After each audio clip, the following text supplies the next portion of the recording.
Here from breakfast on GB News. We're not just on your television and your screens, you know. We're on DAB plus digital radio, so you can listen to your favourite shows on the move. If you've not yet listened to GB News Radio, it's very simple. We're on your radio player and TuneIn apps, on your smart speaker, phone or tablet, or online at gbnews.uk. Take us with you wherever you go. GB News Radio. You never have to miss a moment of the People's Channel.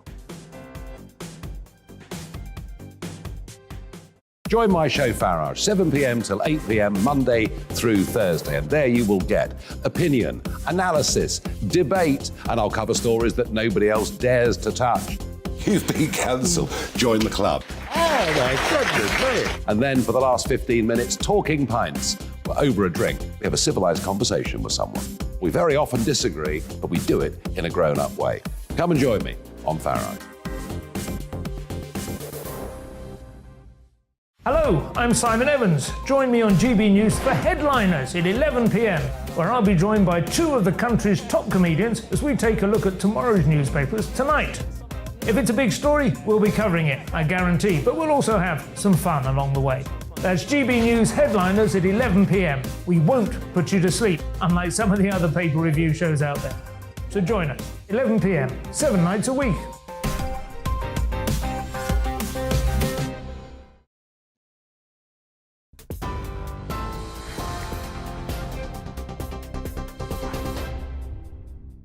Hello there, you with GB News. Headliners is in just a tick, but first let's get you up to date with the latest GB News. And the top story tonight, the Chancellor has said it's now time to get Britain moving, just hours after he announced a U-turn on tax cuts for the wealthy. Addressing the Conservative Party conference in Birmingham today, Kwasi Kwarteng acknowledged it had been a bit of a tough day, and he promised there'd be no more distractions, as he called them. Earlier on, he confirmed he'd be scrapping the 45 pence income tax rate for people earning more than £150,000 a year, and he's set to publish his medium-term fiscal plan later this month, having previously insisted he'd wait until the 23rd of November. Mr Kwarteng told party members today, rather than bashing business, the government would be backing it. More jobs, higher pay, more money for public services. Because we cannot have a strong NHS without a strong economy. We can't have good schools without a strong economy. We cannot fund our armed forces without a strong economy. So growing our economy should be our central and guiding mission. But the Shadow Chancellor, Rachel Reeves, said the speech shows a government that's out of touch with an appalling record on growth. And talking about the tax cut, she said the U-turn had come too late. It was obvious they weren't going to get this through the House of Commons. They were forced into this screeching U-turn. But so much damage has already been done with higher government borrowing costs and huge worries for people about how they're going to afford their mortgages. International news, and the Foreign Secretary is set to announce Britain has the strategic endurance to see Ukraine through to victory over Russia. In his Conservative Party conference speech, James Cleverly will call Britain players on the pitch in helping support Ukraine push back against Russia's invasion. He'll reiterate Prime Minister Liz Truss's vow that the UK will not stand by Mr Putin's recent so-called referenda to claim 4 territories off Ukraine. Here, Ofgem is warning the UK faces a significant risk of gas shortages this winter as a result of Russian disruption to supplies in Europe and the war in Ukraine. The energy regulator said Britain is in a good position with few direct imports of gas from Russia, but needs to be prepared for all scenarios. Ofgem has said it's putting sensible contingency measures in place for this winter. The King has offered his warmest congratulations to residents in Scotland. In fact, in Scotland's newest city, in his first public engagement as monarch. Crowds in Dunfermline welcomed the King and his Queen Consort to mark the upgrade of the former town. It's one of 8 places that have gained city status as part of Queen Elizabeth's Platinum Jubilee celebrations, and the King said there could have been no more fitting way to mark his late mother's memory and her extraordinary life of service. That would, I know, gladden my dear mother's heart, as it certainly gladdens mine. And as you celebrate your well-deserved status as Scotland's new city, I can only offer my warmest congratulations and my heartfelt wishes for the years to come. You're up to date on TV, online and on DAB+ radio. You're with GB News, the People's Channel, where now it's time for Headliners.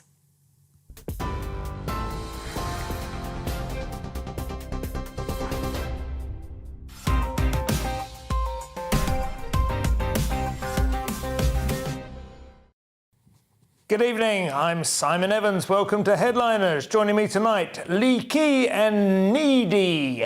Those are the two names I've created for you in the sort of J-Lo manner. Do you understand? J-Lo was a portmanteau of two different people's names. What, sorry? J-Lo was two different people. It was Jennifer Lopez. Lopez, yeah. Oh, no, it wasn't. No, that's her. Yeah, yes. I'm wrong about Those that. are the same person, Jennifer and Lopez. What am I thinking of? I might tell you the Kylie Minogue story in a minute if we have time. But Leo Kirst and Nick Dixon, anyway, are our team for this evening. Very much the A-team, in the opinion of those who come to Twitter to congratulate us on these lineups. You'll have noticed that. There's always reassuring. So, yeah, great things are expected of you this evening. Jennifer Lowflake. That's her. Benny Low, you're thinking of, I think. Yeah. Yeah, which is based on Benelux, wasn't it? Which is Belgium and the Netherlands and Luxembourg. Anyway, we're getting mired before we've started. Let's take a look at tomorrow's front pages. We start with the Daily Mail. And they have Get a Grip, Tuesday's Mail, screeching late-night reversal on tax policy they vowed they'd stick to. Threat of a new revolt on benefits as Truss refuses to rule out more U-turns and despairing Tories tell Prime Minister, get a grip. The Telegraph leads with the same story. Prime Minister takes on rebels in battle to rein in benefits. And Braverman, European Court interfering in our powers over migrants. Tuesday's Independent has liberated Kharkiv, mourns its losses. Now, Tory rebels vow to block cuts to benefits. Moderates invigorated by humiliating U-turn on 45p tax rate. The Guardian leads with Tory plot to halt benefit cuts after U-turn over top tax rate. Humiliated Chancellor also forced to move date of fiscal statement. And UK must not backtrack on climate goals, warns COP27 host. The Financial Times leads with Kwarteng quickens debt cut plans after U-turn on tax, and property funds limit withdrawals as pension schemes rush to shift assets. Tuesday's Mirror leads with Calamity Conference, damage is done, Chancellor laughs off his top tax U-turn, but budget chaos will still cost billions. The Metro leads with What a Day, the Chancellor's own take, his U-turn on his cut in 45p tax rate, lays into Tories' previous handling of the economy, despite Kwasi saying he can be trusted with fiscal discipline. And new polls put Labour 25 and 28 points ahead, respectively. And finally, the Daily Star with Screech! The lady is for U-turning. Tax climb down for Poundland Thatcher as blundering Kwasi laughs off cock-up whilst top Tory calls for general election. Those were your front pages. Let's take a look inside.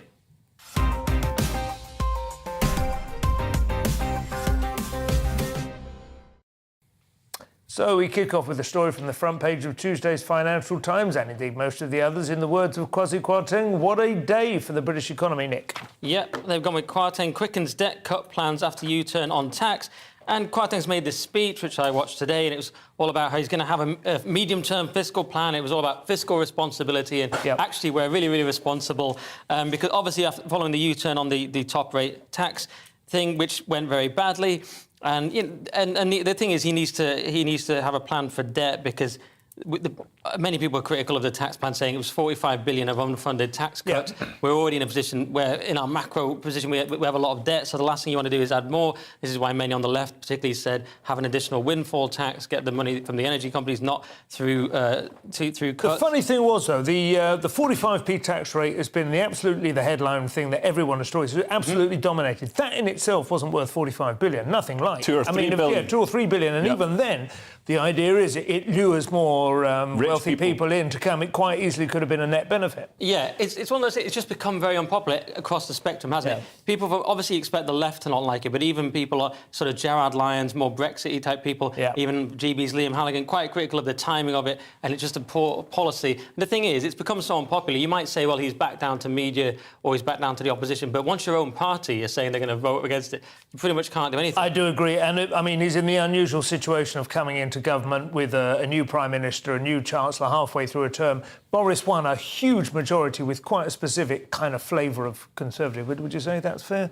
It's not exactly the same as the Trust Manifesto, the Trust... Yeah, it's pretty much polar opposites. I mean, these tax cuts to bankers, to rich people, is the opposite of sort of helping out the red wall and all those new Tory seats.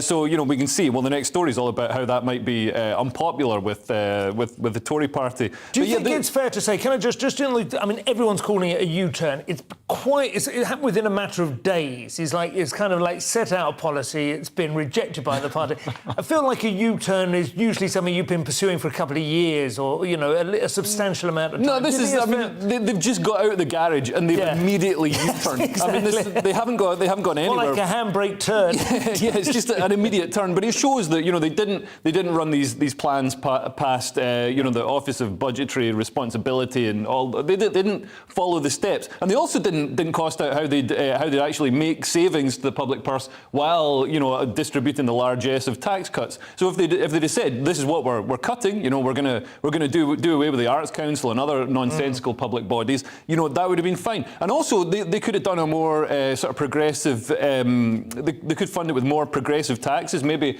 a land tax, because the people who own the land tend not to, you know, be the people who are responsible for increasing the value of the land. Land value tax, I think, is in theory a wonderful idea. In practice, seems to be almost impossible to implement. People across the spectrum have discussed it for decades. The whole budget was a problem. You've got the gilt yield problem, you've got the interest rate problem, you've got the lack of scrutiny, like you say, from the OBR. But people are focused on this top rate tax, probably because it's a lot easier to understand than gilt yield, which I've spent a lot of time trying to understand. I get it now, but it took a while.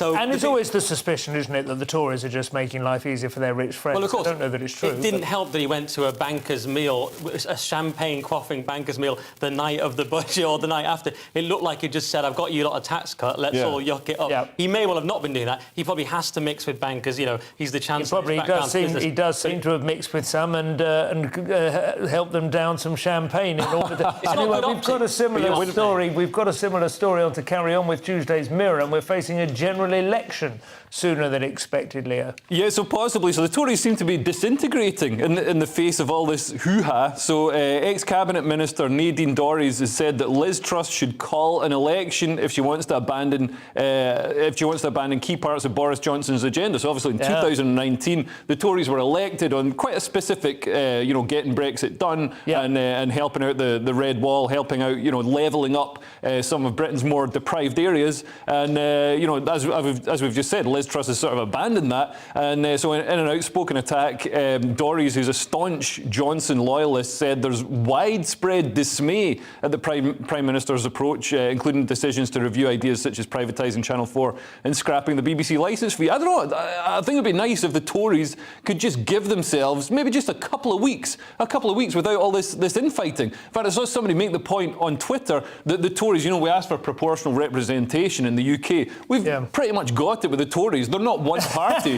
they're like three different parties. So you've got Rishi Sunak with the big state, big spending Tories. You've got the red wall Tories, and then you've got the classic Conservatives led by Kemi Badenoch, who want you know, a smaller state and less of the woke nonsense. You're saying that almost in a sort of satirical mode, but that actually is how first past the post politics works. It is a matter of creating coalitions before the election. There are always going to be a number of divisions and factions, and although they've only just had a new leadership election, it is conference season. This is the time to hack these things out, I would imagine. You want to be able to say, once we get into actually the next Parliament, the next time that they're in the House of Commons, these issues should have been settled. And I suppose, even though it's slightly unseemly quite so soon after an election, this is the time to do it. Well, but this isn't a great example. This is just Nadine Dorries tweeting is what's happening here. I mean, people are reporting this as if she's called for an election now, which would be insane because the Tories would get wiped out. What she's actually done is had a bit of a strop that her policies, like the terrible online safety bill, are being scrapped. And she's just said, if Liz wants a whole new mandate, she must take to the country. It doesn't really literally mean it. She means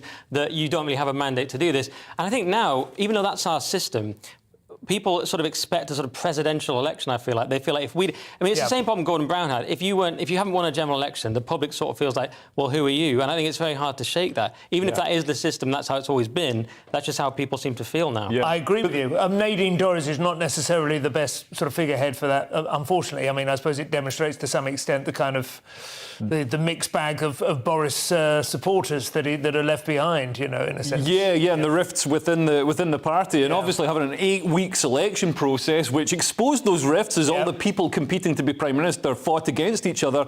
You know, now we've got the sort of post-appointment rifts and it was very hard. I mean, people talked about who is the continuity Boriss candidate when we're looking back. Well, I mean, when it came down to the last two, I don't think you could really realistically say it was Rishi, even though he was Boris's Chancellor.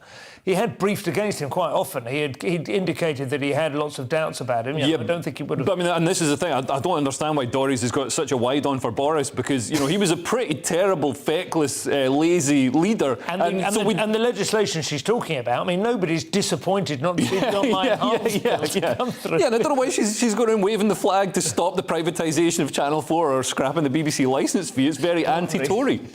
Nick, Tuesday's Times now, and America's Defence Secretary is talking about nuclear saber rattling, which suggests a very steampunk hybrid technology to me. It'd be OK if it was just sabres, wasn't it? But it's sort of like world obliterating weapons we're talking about. You don't really want to rattle them. But yes, it's our daily nuclear apocalypse story. So Putin's threat to go nuclear in Ukraine may not be a bluff. And this comes from Dick... that's a different story. This comes from Lloyd Austin, who's a former... he's a former something. He's the American Defence Secretary. Sorry, I've read so much on American policy today, I'm getting them all jumbled up in my head. He's not a very well-known figure, although he's clearly got quite a senior role. I think I would know that, but I try and ignore the Biden administration. So he's saying that Putin could do this. He made the irresponsible decision to invade Ukraine. Why couldn't he do this? And he's saying, there's a good bit here, Putin would probably not use nuclear weapons immediately, which is good, isn't it? It'd give a sort of waiting probation period before he's given enough warnings, and it's been like 200-odd days. So give enough time for Tom Cruise to be parachuted in to deactivate the codes. What if they put it on a high shelf? The reassuring part is he's saying they may just do a cyber attack across Europe instead. So you know, I'd be happy with that. If Facebook went down for a few hours instead of London being radioactive, that'd be a boon for humanity. But I mean, I don't think Putin will use nukes. There was the former CIA director, General Petraeus, I think he's still called General. He says, you know, Putin could possibly use tactical nuclear weapons on the battlefield in Ukraine, but it wouldn't change anything. And he says if they do, America will go in and just obliterate the Russian standing army everywhere in Ukraine, in Crimea. Everywhere. So, I mean, Putin knows he'll be completely wiped out. Putin will be hanging by piano string from a lamppost in I would St. imagine. Petersburg. It's a suicide mission for him, but on the other hand, he's getting backed into a corner at this point. He may feel that he doesn't have very much. That speech he made a couple of days ago, I expect you discussed it maybe over the weekend or something, but and our friend Constantine put his translation up. But I've actually just watched it a couple of times as well, just with the subtitles. I think you need to watch it to get the sense of it. You know, there's a really sombre kind of edge to it. Do you know what I mean? It's not like watching Biden speak. It's not like watching a British or an Italian or a German politician speak. It's much more like watching a death cult kind of take their final orders. You know what I mean? It's quite sobering. Some people attack me on Twitter for criticising that speech. What I noticed about the speech was it had something for everyone. It had something for the left. It talked about the evils of colonialism, but it had some stuff about gender ideology for the right. It was an attempt to sort of appeal to everyone. Well, he actually used the same language as the new Italian Prime Minister. Progenitor 1, progenitor 2 instead of mother and father, And there was it was a very selective history. He talked about the bombing of Dresden, but he didn't mention the bloke that was bombing us, you know what I mean? And he he didn't mention Stalin, he didn't mention Yalta. It was all just, you've all treated Russia terribly forever. I was amazed at the amount of people just took it on face value as if he has no agenda. But you know what I mean? It's like, he's making a lot of sense, guys.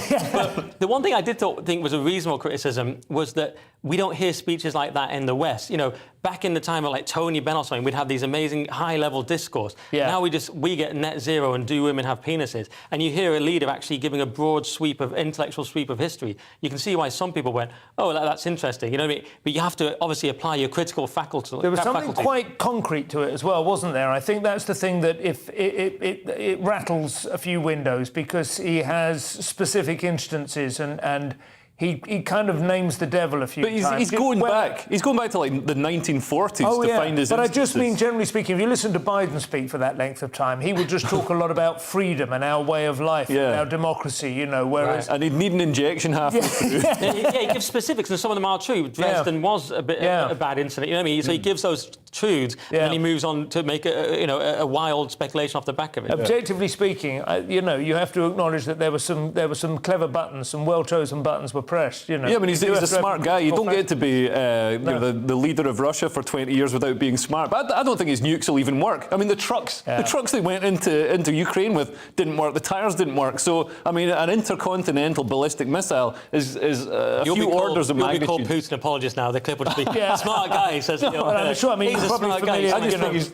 Oh yeah, I mean, he obviously is, you know, quite intelligent, but also the sense of paranoia and victimhood, which is bound to resonate well with the left-wing people in the West. And he is starting to look a little bit old, finally. Let's hope that catches up with him as it has with everyone else.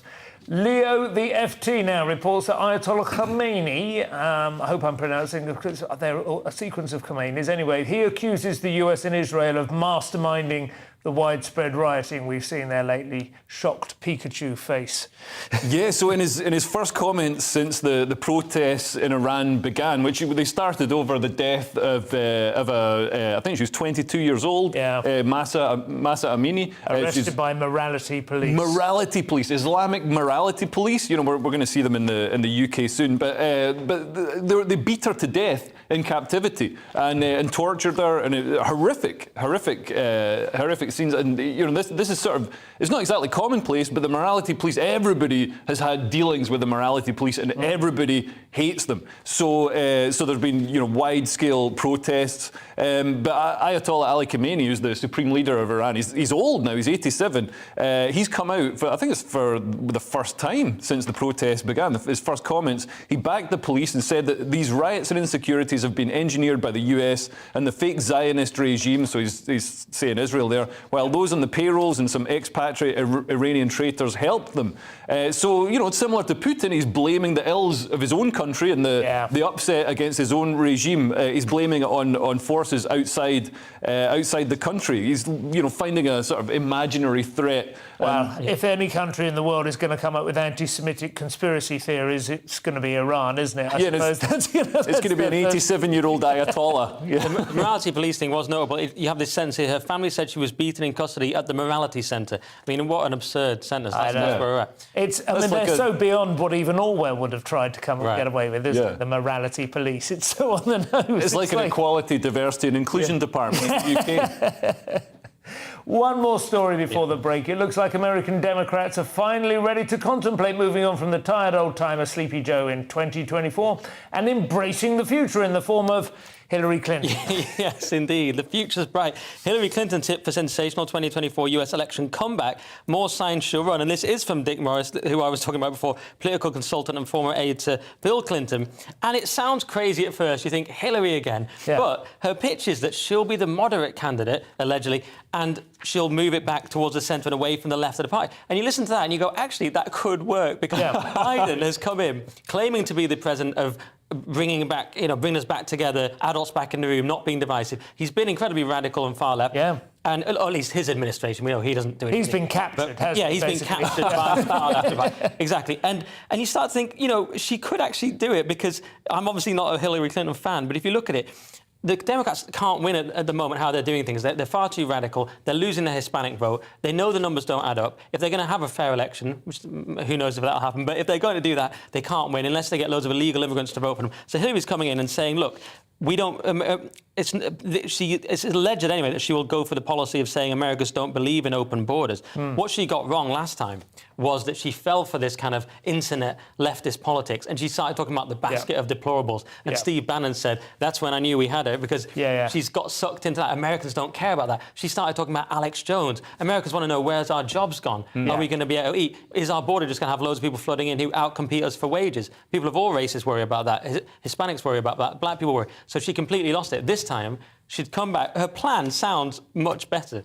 I suppose the question is, has she changed her own campaigning style, which a lot of people found slightly vaguely repelling? She was an appalling, as a charismatic person. I think Americans, everybody wants to vote for somebody charismatic that they want to go for a beer with. I mean, Obama, W. Bush, Bill Clinton. You'd want to speak to them at the party. I mean, Bill Clinton, very smart man, very clever. Not least at being able to conceal his cleverness. Very folksy. Speak to the common man, like me, you know. And she doesn't give the impression that she has any interest in she's the Lisa Simpson of American politics. She'd just be nagging you about recycling and Lisa veganism. Simpson hasn't been funny for years either. No, she never was the funny one. People want to vote for Homer Simpson. He's the fun one. That's all for part one. Coming up, we've got how to cheat your way to $269,000, a secret war, and stamping issues for any Globetrotters. We'll see you in a couple of minutes.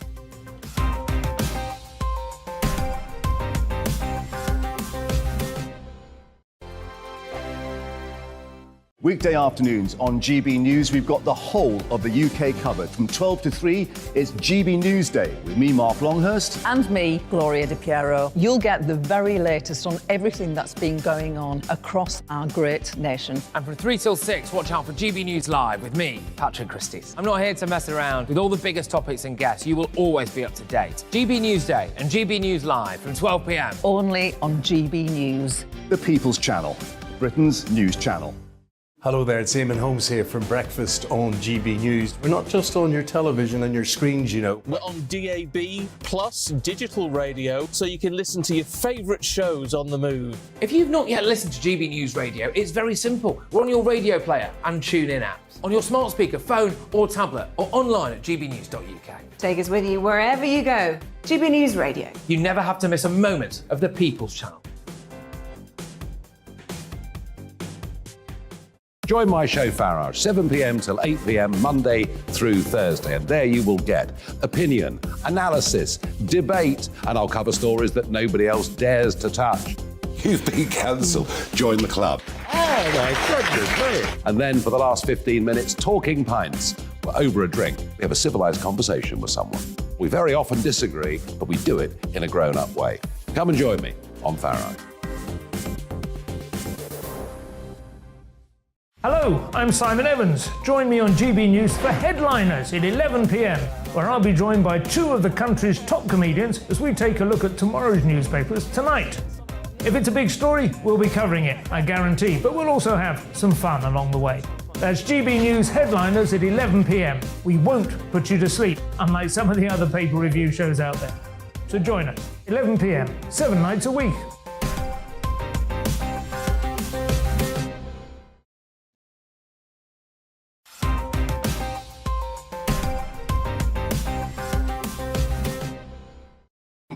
And welcome back to Headliners. I'm still Simon Evans, and I'm still joined by the comedic duo of Leo Kearse and Nick Dixon. So let's crack on. Tuesday's Guardian, Leo, a new book is remembering that people weren't always quite so glad to be gay. Yeah, that's right. So there used to be conversion therapy and for gay people in the UK, and this book's about that. It covers the period from the 1950s to the 1970s when gay conversion therapy was commonplace. Protesters are now calling for a total ban on the practice. Is it not illegal in the UK? I'm not sure. I'm not sure, to be honest. There was a bill going through to ban conversion therapy, but I think it got nudged out of the way because it covered gay and trans conversion therapy. Yes. And gay conversion therapy is horrific. It's, you apply electrodes to people and force them to watch heterosexual pornography, which, if anything, is just going to give them an extra kink. Yeah. So, it's counterproductive. It doesn't work. It's a horrific practice, leads to, mental health issues. There were, to be fair, not to be fair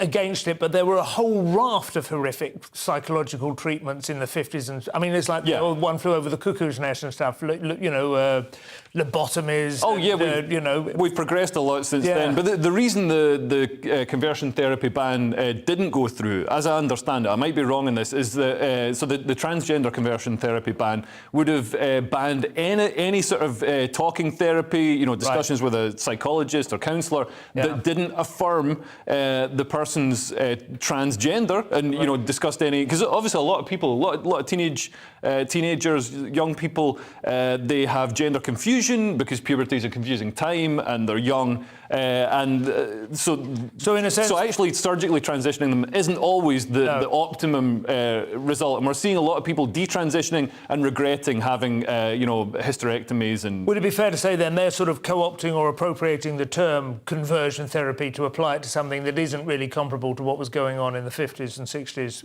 for gay men? It was... which was... But as I understand it, these were mostly practices that men themselves would seek out in the deluded hope and the rather sad hope in hindsight, but perhaps understandable at a time when to be gay was taboo and was... I'm not sure that's totally true, because I know Lou Reed was subjected to these to electric shock therapy, and that was I think it was his family. Yeah. So I mean, obviously, if you got, you know, a young teenage kid, the kid's not going to be contacting psychologists or psychiatrists. I mean, just one of the stories I saw in there, when a man, he's in his 70s now, saying that he had done this at the time and it was horrific, and he just thought it was crazy at the time. But, you know, I don't know. Well, look, I'm against gay conversion therapy. I tried it on Andrew Doyle, didn't work. And I actually happened to watch The Imitation Game again the other day, and you see the horrific treatment of Alan Turing, this genius war hero, and they tried to chemically castrate him. Well, they did. They said you've got a choice between that and jail, whatever it was. But so it's horrific. Obviously a horrific practice. But as Leo's hinted at here, it's different. The Guardian is trying to use this to bring in change, I feel anyway, around transgender children. So that's the danger, that they're saying, you know, it's the same, that we shouldn't try and convert them, when it actually might just be a case of speaking to someone about your gender dysphoria or confusion. And so that's the danger here. Just saying wait for a little while until you've worked through puberty or whatever. Yeah, it could be that. And you could even go further if you wanted and say, is there any actual problem with the gay version of that? If let's say someone's a Christian and they want to do a kind of gentle, pastoral talking about it, would you necessarily have to ban that? We're not talking about electroshock therapy. No. We're just throwing that out there as well. I don't know. No, I think it's fair. In a way, you might easily say that the surgical solution is closer to conversion therapy than the talking cure, right? Absolutely, and that's what we're seeing. I mean, that's part of the reason the Tavistock Centre, the child gender clinic in London, was shut down, because they were sort of railroading children and teenagers into this process of affirming their gender,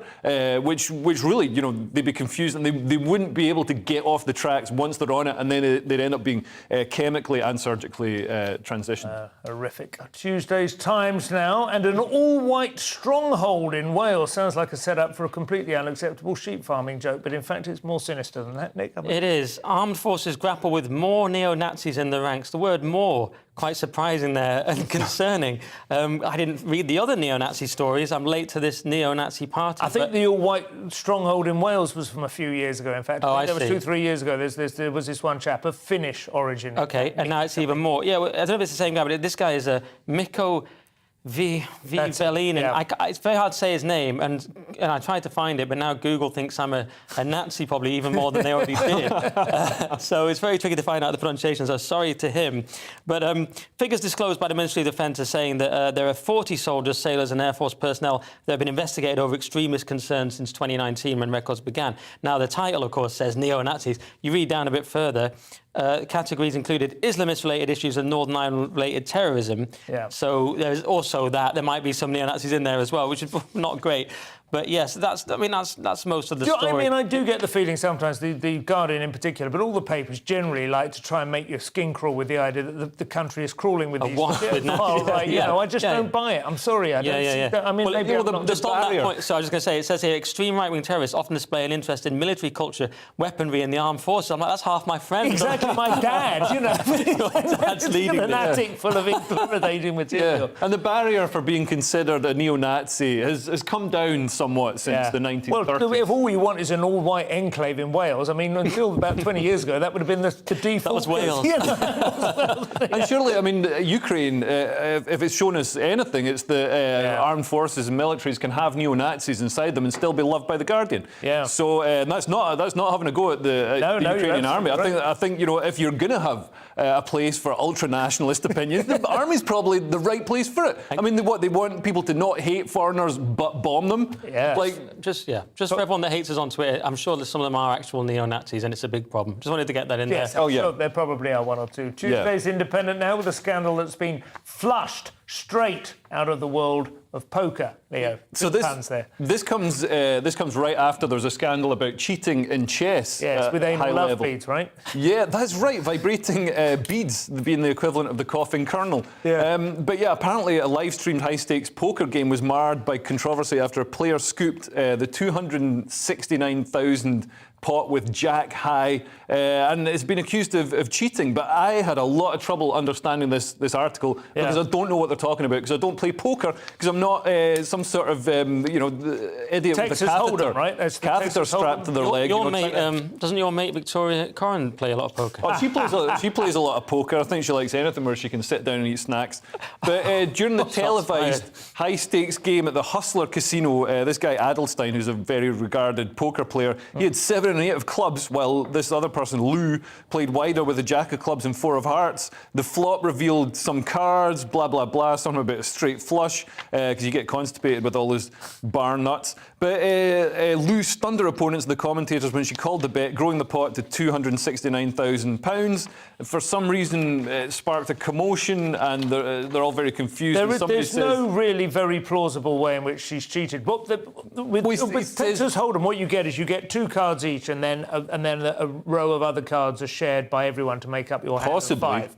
Nobody knows. That's how it goes. It's very boring. Anybody I know? I remember like loads of people I was friends with. I didn't know. I have played this game. I'm not guessing. Okay, well, all right. There wasn't much to do in the old days. I get that. You know what I mean? We didn't have all the PlayStations and stuff. But yeah, I mean, like you'd have to be marooned in a Antarctic science station. People love this game. Do you play? I don't, but it is very exciting to read about cards, I have to say. But yeah, the exciting part of the story is that he's alleging that she had a vibrating device that was signalling to her. So couldn't be signalling. What could it be signalling? She just bluffed. Win the game. He just exactly. He fell for a massive bluff. It was a double bluff. Like he bluffed her, she bluffed him back, and like he wasn't expecting that, and he got caught out. That's just what happens. I think they really are trying to go for the copycat anal love beads chess scandal, to get a bit of press. That's the only way you beat Magnus Carlsen, I will say that. Stamp collectors, beware. The Telegraph shows us the ones you don't want on your passport, Nick, if you want to visit the United States anytime soon. Yes, if reading about cards wasn't exciting enough, we've got visa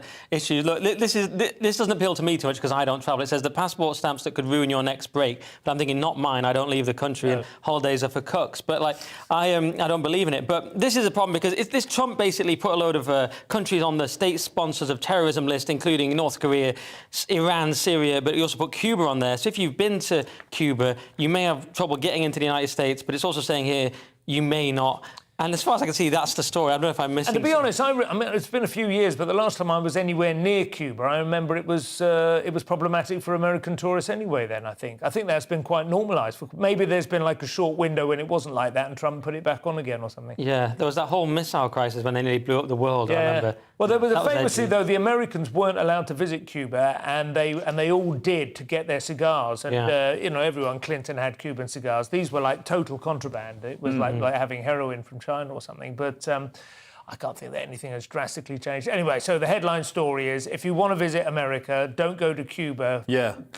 Shortly beforehand. But I thought Obama had relaxed the rules around Cuba, and obviously but Trump unrelaxed them. Yeah. Oh right. But like from Europe, it's always been very easy to go to. I mean, there's package holidays to Cuba. But America is always really hard to get into. You notice when you go to America, they're really severe. It's not We're already in the best country. Just never leave. Be a patriot.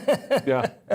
Tuesday's Telegraph gives us a look into another conflict that's happening in the world that isn't getting any media coverage. This is not worse than Cuba, I think, by the sound of it. Yeah, so Ethiopia, there's a war going on in Ethiopia. There was a 5-month ceasefire, but it ended at the start of September. Civil war? probably a civil war. I've got Tigray, is that part of Ethiopia? Yeah, so there's Tigrayan rebels battling a coalition of armies and militias in a media blackout. There's a media blackout partly because there's no internet. The internet's been cut off. It probably wasn't even that good anyway. I don't think they get talk there. But also, I think there's people in the West don't care as much about civil wars in Africa as they do with conflicts in Europe, and I think that's always been the way. There are always wars raging in Africa that you don't hear much about. Tens of thousands of people are dying. Yeah. And ironically, the West is usually quite involved in African wars. So Putin and the Wagner Group, which are his mercenaries that he controls, they've been involved in conflicts in I think Mali and other places, and obviously Syria, and that's not in Africa, but in North Africa as well. But France has been involved in some of these wars, and some of these wars are incredibly bloody because they're having tribal wars, but with modern weaponry that the West or Russia. What I understand as well, I think Ethiopia is one of only one or two countries that was never colonised, and so there's no sort of lingering European loyalties or anything of that to sort of draw us in as well, which I think possibly makes a difference. Right. It was one place I remember. Do you remember the Huawei story there? They had a massive sort of a centre for what amounted to the EU of Africa, the African Union or whatever. Massive skyscraper right by, I think it's Addis Ababa, isn't it? It's the capital, and they have the airport there. And Huawei signed a contract to install all of their information technology and comms equipment. And then somebody noticed many months later that it seemed to be running up massive power bills overnight when the offices were officially supposed to be shut. And the Huawei stuff was just channeling all the information straight back to China. Which nearly happened here. Something ridiculous like Scooby-Doo. Anyway, that may be why we have no media coming out of it anymore. They decided to pull the plug entirely. That's all for part 2. Coming up, we have got the continuation of Prince Harry's book and TV saga, Why Some Girls Refuse to Be Girl Bosses, and Quality Street doing their part for the planet. We'll see you in a couple of minutes.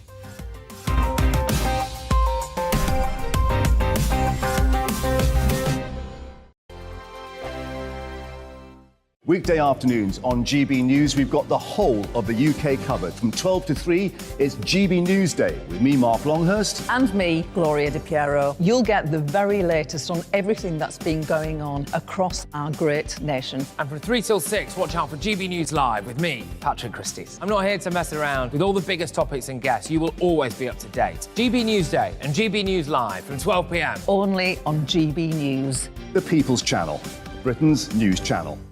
Hello there, it's Eamon Holmes here from Breakfast on GB News. We're not just on your television and your screens, We're on DAB plus digital radio, so you can listen to your favourite shows on the move. If you've not yet listened to GB News Radio, it's very simple. We're on your radio player and TuneIn apps, on your smart speaker, phone or tablet, or online at gbnews.uk. Take us with you wherever you go. GB News Radio. You never have to miss a moment of the People's Channel. Join my show Farage, 7 p.m. till 8 p.m. Monday through Thursday, and there you will get opinion, analysis, debate, and I'll cover stories that nobody else dares to touch. You've been cancelled. Join the club. Oh my goodness me! And then for the last 15 minutes, talking pints. We're over a drink. We have a civilised conversation with someone. We very often disagree, but we do it in a grown-up way. Come and join me on Farage. Hello, I'm Simon Evans. Join me on GB News for Headliners at 11 p.m, where I'll be joined by 2 of the country's top comedians as we take a look at tomorrow's newspapers tonight. If it's a big story, we'll be covering it, I guarantee, but we'll also have some fun along the way.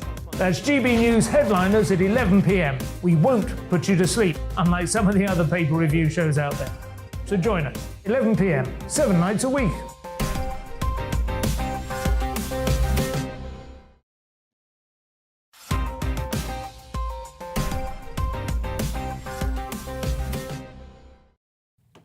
Welcome back to Headliners. I'm Simon Evans. I have still Leo, Kirsten, Nick Dixon with me, so let's crack on.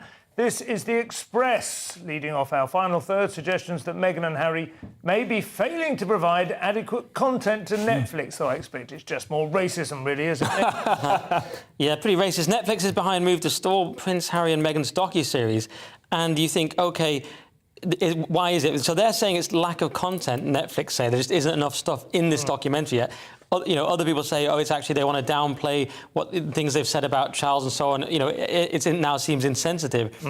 And then so they want to cut out the unsavoury remarks. And actually, if you put them together, you get the truth that the documentary was almost all unsavoury remarks. Yes. So in removing that, they've ended up with nothing else. Yeah. So they've just got some shots of like, well, that's my conclusion anyway. They got a few shots of the Jubilee. They can't really show any. They're not allowed to show footage from the Queen's state funeral. There's various things they can't show. You've got a bit of Invictus Games apparently and some stuff in New York. Then presumably Meghan waffling about critical race theory for about an hour. I don't know. So yes, that's what it basically is. I wonder how many hours of TV they committed to creating out of their fairly meagre story. Really. They were paid. Apparently Netflix agreed a deal worth $100 million. So whoever signed off on that at Netflix is probably... Harry's book deal is worth like 35 million or something. It's insane. He's giving that money to charity, to be fair, but I cannot sure well, apparently. Yeah. He didn't say necessarily all of it. He said he's going to pay, I think he said contribute to charity. It wasn't clear to me if he meant the entire sum. Yeah. But that's in trouble now as well, the book, because no one knows if that's going to happen because the whole thing of slamming your whole family is suddenly unpopular. It's all people wanted to read was the unsavoury stuff. Nobody cares about the savoury helicopters, do they? I mean, we've seen all that before. Yeah, they just want to do a docu-series where they're lecturing people on climate change. And nobody wants to see, you know, two hideous people telling everybody else how awful they are. So she managed to get her act together to do her... Was it Spotify, wasn't it? Gave her a podcast, I think. Yeah, I think she's done about 3 episodes so far. And she does most of the talking. The guests don't do any. It's sort of like this episode. This is the women who have been silenced or something, is it? Is that right? It was the Listening to Meghan Waffle podcast, and then no one likes it. Oh, well. But, I mean, do you think Harry could come back if he just said, look, I've moved on from Meghan, will you let me back in the family? Do you think they would at this point? I think he'd have to go back and do a few more years in the forces. That would be fair. That'd be a punishment. You know, in Ukraine. I don't know. Maybe if they just decided to really go all in at this point, it would be crazy. Oh yeah, you know, just do a full-on. I remember seeing a reality TV series with Whitney Houston and Bobby Brown, where you know they were both doing so much drugs that she became so constipated that he had to reach into her and pull out the turd. Oh God! I would tune into Netflix to see Harry and Meghan do that. Yeah. I think it's more of a sort of puppet-type scenario, possibly, than constipation. I believe Chairman Mao had an official person for that as well. Like my God. A court finger, as it were. This is the Daily Mail, and something you should be taking note of, Leo. Making the screen time, is it, I think? So if you want your children to grow up smart, you've got to limit their screen time to an hour a day, according to a study. Although I am suggesting that you make that hour headliners on GB News at 11 p.m. It's not even screen time, it's education. Yeah, you can look away during the adverts. It's only 45 minutes. But researchers in Illinois found two-year-olds who capped screen time at 60 minutes and engaged in traditional play for at least 15 minutes a day had better executive function than toddlers who spent more time in electronics. I mean, this seems pretty obvious. If kids just sit like drooling, looking at an iPad, they're not going to be as smart as kids who have all their senses stimulated with play. The delusion, I think, comes from... There's a famous guy, Marshall McLuhan, I mentioned this a couple of times, the medium is the message, and it's extraordinarily important. It's like it's the form in which you're getting the information. It's a vast amount of the information you're getting. Yeah. And when you're looking at a screen, you're just looking at a screen. When you're picking up an apple or like playing with a dog, those are two very different things. But a dog and an apple on a screen are very similar. Yeah, absolutely. And we're seeing this with kids. I mean, kids at the moment are sort of spending all their times on screens and on, you know, in transport or sitting down at school. And then people are like, oh, he's so hyperactive, he's got ADHD, we need to medicate him. And it's like, no, maybe he just needs to like burn off some steam and climb some trees. Yeah. It's one of these instances of science backing up common sense. It says it's thought that playing outside or with traditional toys floods the brain with blood, increasing blood vessels and strengthening the neuron connections. I mean, we all knew it was good to play outside. Your grandparents knew that. Everyone... You get more light. It's much brighter outside. Old-fashioned cameras used to register that. It's extraordinary how even if you feel you're in a well-lit room, it's much darker inside. You get more light, you feel more awake, Your heart goes up because you're exercising, you're on your feet. It's a much healthier place. It's really significant. The only thing that wasn't totally clear to me from the test is if these were parents who they just limited it and it was a totally controlled test, or if these are the kind of parents who limit kids to 1 hour anyway, so they might be doing various other things. Yeah. And they might, even in fact, have better genes that they've passed on to the kids as well, which have made them that way. This is, I'm a bioessentialist at bottom. This is The Times, and a study has been done on girls' work ethic. Be nice, Nick. Girls want to enjoy work, but not lead, study finds. Not Nick Dixon says. Girls do not, this is the study in The Times, girls do not want to work in an office and are more concerned about their health than becoming leaders. Polling shows they would rather learn about mortgages, how to get a job and managing family life than soft skills such as teamwork and communication. And some people are blaming in the article on the lack of leadership in our culture, in our politicians, lack of adequate leadership. It says a survey of girls among young women aged 9 to 18 are concerned about today's political leaders. It was glad that we asked the 9-year-olds, but there's something in it. They're saying that the girls are twice as likely to say they want to do a job they enjoy than be rich. And this is where we get into this wage gap sort of fallacy, where the kind of Jordan Peterson versus Kathy Newman thing, where men always attack, you're taking all the money and there's a wage gap. Actually, women on the whole tend to prefer different types of jobs. They don't want to kill themselves as a CEO as often. Arguably a lot more sensible and balanced approach to life. Absolutely. Yeah. And they describe... The other interesting thing is they describe office roles as unappealing, and fewer than 20% want to work in an office. And we could be seeing that post-lockdown we've just obliterated the office. 75% want to work flexibly. So this is young women looking at the world and going, I don't like our leaders, I don't like the office, I don't think I want to kill myself for some awful job, and just going, nah, I'm out. So it's interesting. I mean, you're getting...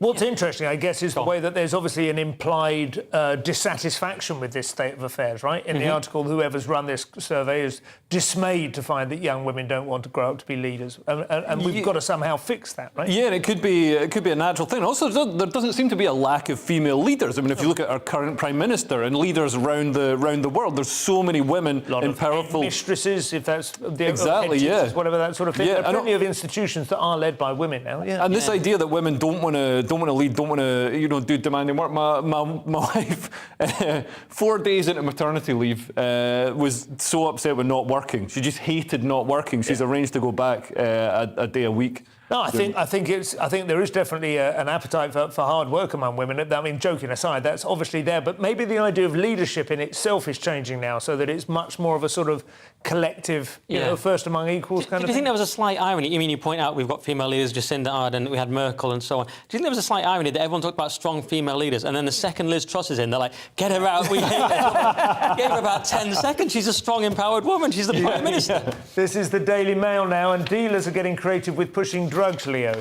Yes, there have been open adverts, billboard adverts, as if they're advertising, you know, a new sports drink or something, appearing in London, and it's led to the dealer who's posted these adverts, left, as well as fly-posted ads. There have been 2,500 paper adverts left in tube carriages. There they are. It's up on the screen. There they are. So it's very slick, very professional. Dispenseroo, I like that. So the word "ooh" just suggests it's delivered on the back of a moped. It's called Dispenseroo, like a you know, harking back to Deliveroo. And they've even had an illuminated billboard at Box Park, Wembley, with a discount code on it. And the guy, so it's almost a semi-legal sort of cannabis service. Amazing. And it made 50 grand in a week. The founder spoke to Vice News. He said, being young and always trying to get the best weed, I was always getting bumped. Now I have the ability to get great weed. I wanted to share it with people. Oh, he's basically Gandhi. Gandhi if he made 50 grand a week selling drugs. Do you think it's actually real? I started to think it was just trolling, like we're going to find out this is a big sort of troll. I mean,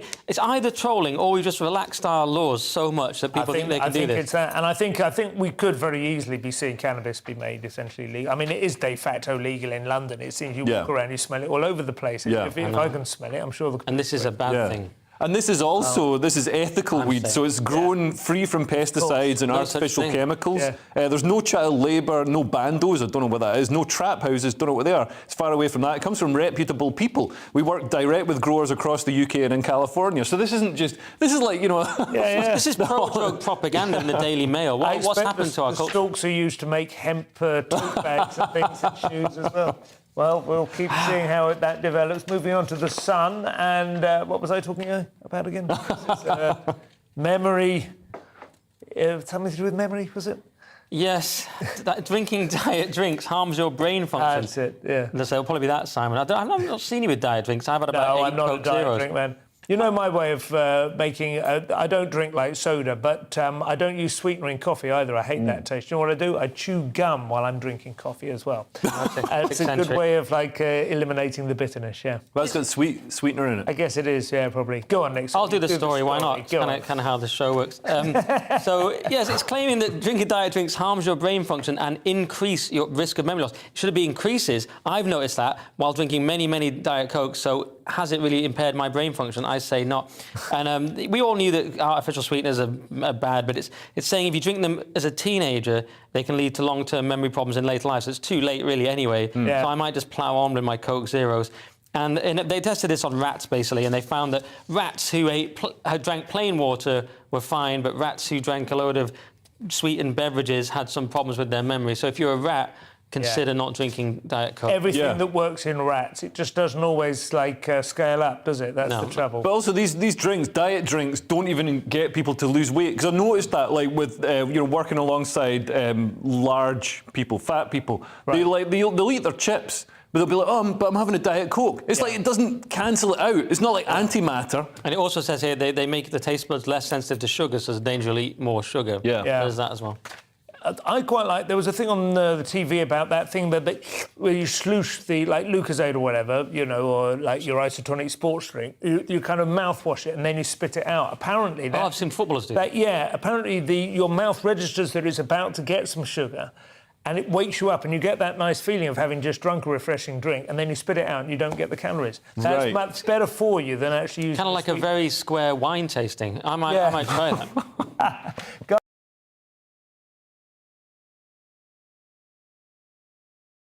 Plastic wrappers and replace them with recyclable paper just in time for this Christmas.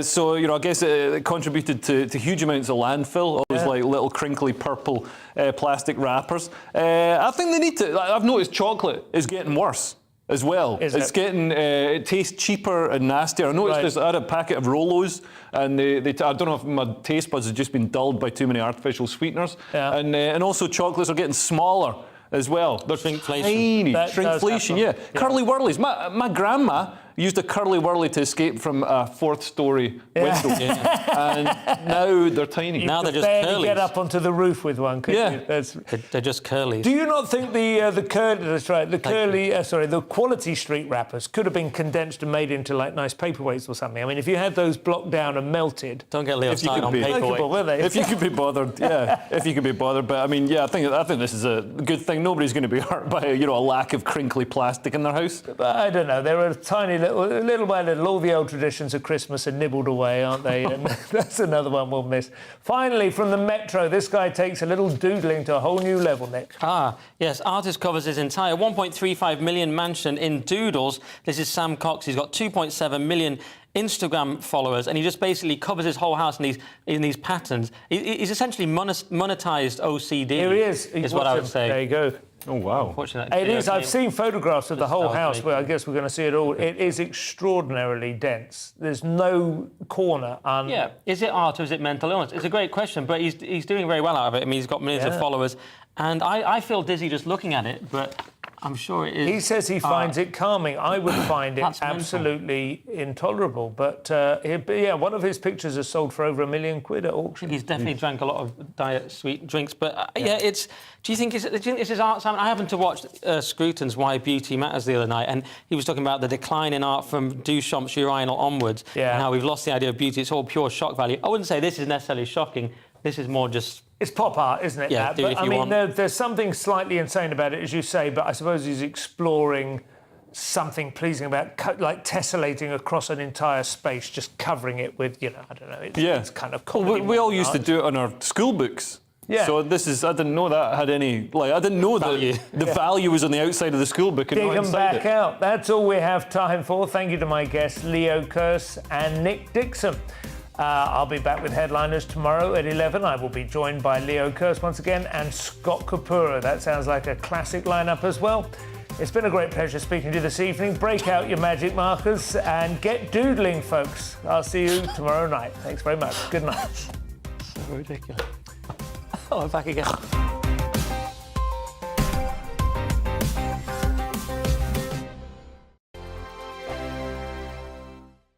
Dan Wootton. Join me Monday to Thursday from 9 to 11 for the feistiest and most fun news debate on TV, where free speech reigns. I'll bring you a sharp take on the day's biggest stories, bombshell newsmaker interviews, and A-list guests. And I guarantee you, no spin, no bias, no censorship, and no reason to go to bed. That's Dan Wootton tonight, Monday to Thursdays from 9 on GB News.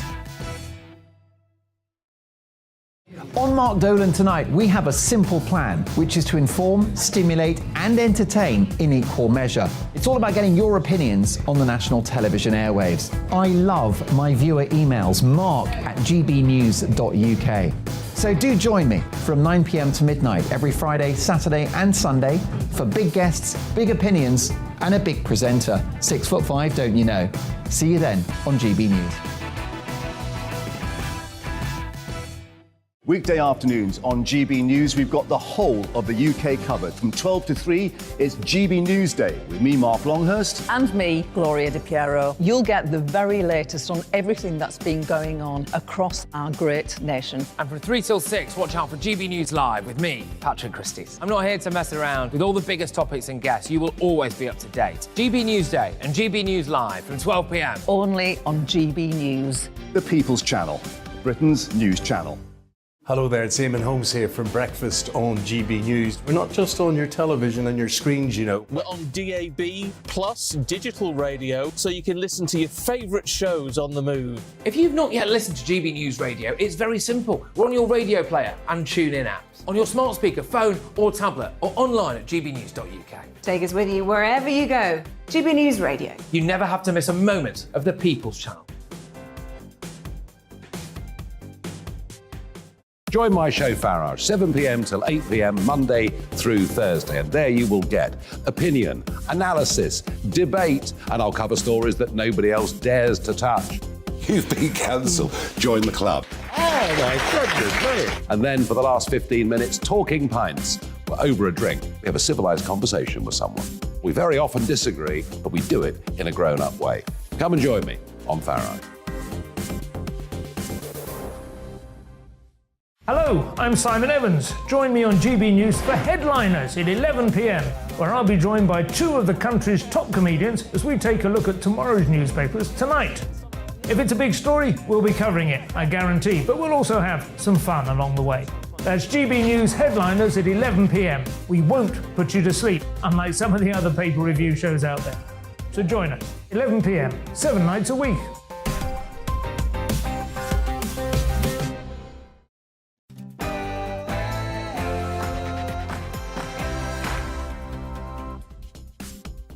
Happy Monday. I am Lawrence Fox and I'm keeping Nigel's seat warm for yet another week. Lucky you. Good evening. Coming up tonight on Farage with Fox. Is there any merit in having a whole month dedicated to Black history? Or should Black history, like any other history, be weaved into the school curriculum as part of a balanced and well-rounded education? Don't get me started on the other 3 months dedicated to the rainbow people. Also on the programme, we'll cross live to the Tory conference in Birmingham and speak to one MP who was the subject of abuse from the Be Kind Brigade on his way into the meeting. And on Talking Pints, I'll be joined by Connor Tierney, quantity surveyor by day and bare knuckle boxer by night. First though, the news with Polly Middlehurst. Hi Polly.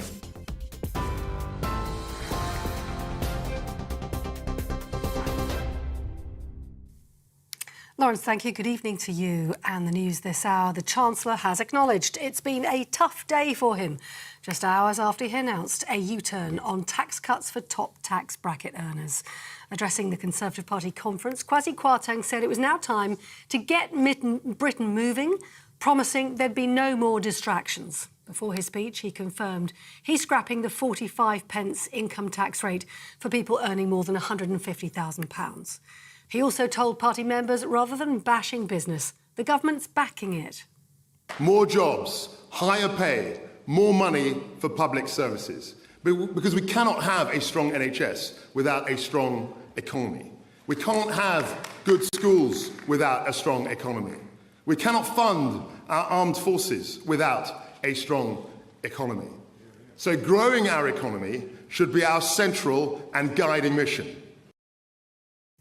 But posting on social media, Shadow Chancellor Rachel Reeves said the speech showed the government is out of touch with an appalling record on growth. And talking about the tax cut, she said the U-turn had come too late. It was obvious they weren't going to get this through the House of Commons. They were forced into this screeching U-turn, but so much damage has already been done with higher government borrowing costs and huge worries for people about how they're going to afford their mortgages.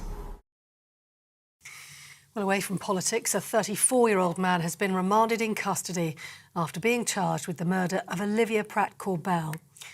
Thomas Cashman appeared at Liverpool Crown Court accused of fatally shooting the 9-year-old girl inside her own home in August. He's also charged with the attempted murder of Olivia's mother as well, and 2 counts of possessing a firearm with intent to endanger life.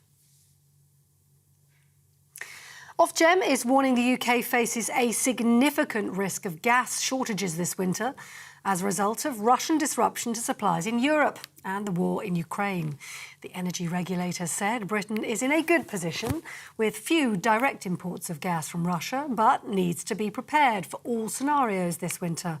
Ofgem said it's putting its sensible contingency measures into place. Now, the King has offered his warmest congratulations to residents in Scotland's newest city in his first public engagement as monarch. The King and Queen Consort have been welcomed by crowds in Dunfermline to mark the former town gaining city status. It's one of 8 places that have won city status as part of Queen Elizabeth's Platinum Jubilee celebrations. The King said there'd be no more fitting way to mark his late mother's extraordinary life of service. That would, I know, gladden my dear mother's heart, as it certainly gladdens mine. And as you celebrate your well-deserved status as Scotland's new city, I can only offer my warmest congratulations and my heartfelt wishes for the years to come. Majesty the King.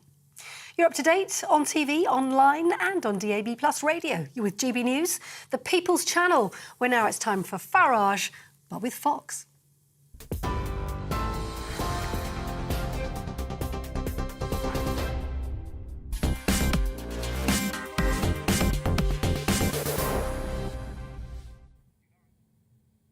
After the sad loss of Queen Elizabeth II, who served this great kingdom so selflessly for 70 years, appointing her 15th and final Prime Minister just days before her passing, the nation came to halt for a full 10 days of mourning, capped off by a funeral so majestic only the British could pull it off.